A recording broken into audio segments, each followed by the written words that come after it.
I will be starting 21-day challenges, and this is my very first 21-day challenge. It is called Just Breathe.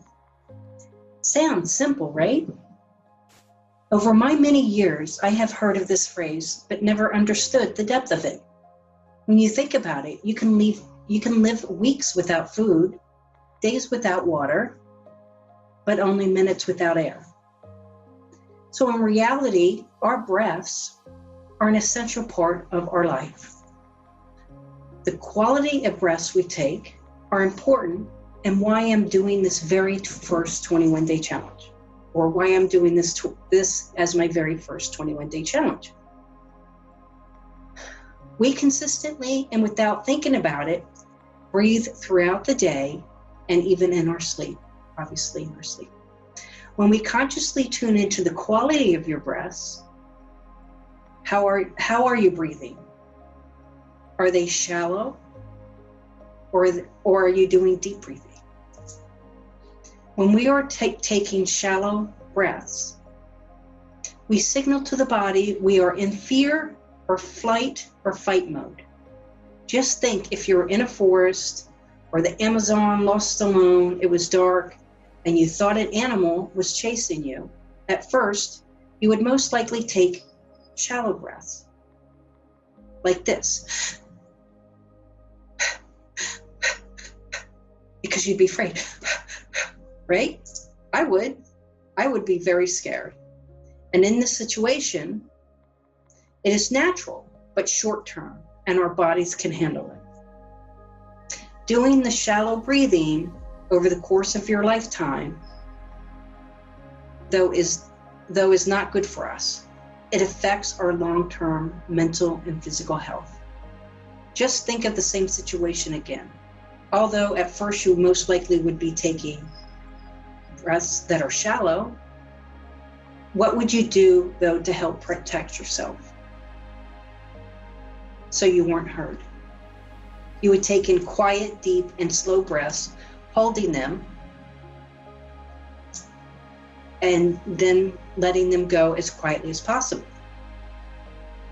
You would find when you did this type of breathing, you would actually end up calming down. It would help to calm you down. When we are taking shallow breaths, only a small amount of oxygen is being taken into our bodies, which doesn't allow much to nourish our muscles, organs, and cells. In short, it cuts off the much needed renewal of oxygen needed. It also increases your cortisol levels, and when cortisol levels are increased, it signals that you are in a fight or flight mode. Being in this fight or flight mode for long terms ultimately drains your adrenals, affecting your health. This is what happens to me. When you take in deep breaths, you take in more oxygen into your body, allowing enough to nourish your muscles, organs, and cells of your body, bringing in more energy, health, and vitality. Another bonus of when breathing deeply, as one should, we then lower our cortisol levels, which lowers our stress, signaling we are safe. This may also help you to shed a few pounds. So here's my challenge for you. At least one time a day, for at least 21 days in a row, take in a 5-second breath, hold for 5, and then let go for 5. 5 times in a row or throughout the day. And what I'd like for you to do is to journal.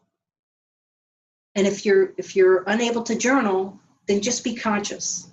Be conscious of how you feel, how you are feeling before you begin this journey, during, and then after. You can also do daily journaling or daily consciousness. When you think about taking 5-second breaths, we are talking just 75 seconds. And I give this a good rating. For an even better rating, do this at least 2 times a day for at least 21 days in a row, and doing 2 sets of the 5-second breaths. Again, journal or be conscious of how you're doing before, during, and after for the whole journey of 21 days, but also for each individual day when you're doing the breathing. If you're doing the 2 sets of the 5-second breaths, we're talking just 150 seconds for that day. You can do a set in the AM, do a set at night. When you're on your way to work, when you're on your way to home. I find, for me, I do these first thing in the morning when I'm drinking my tea, and then also at night. But then I do the 3 sets.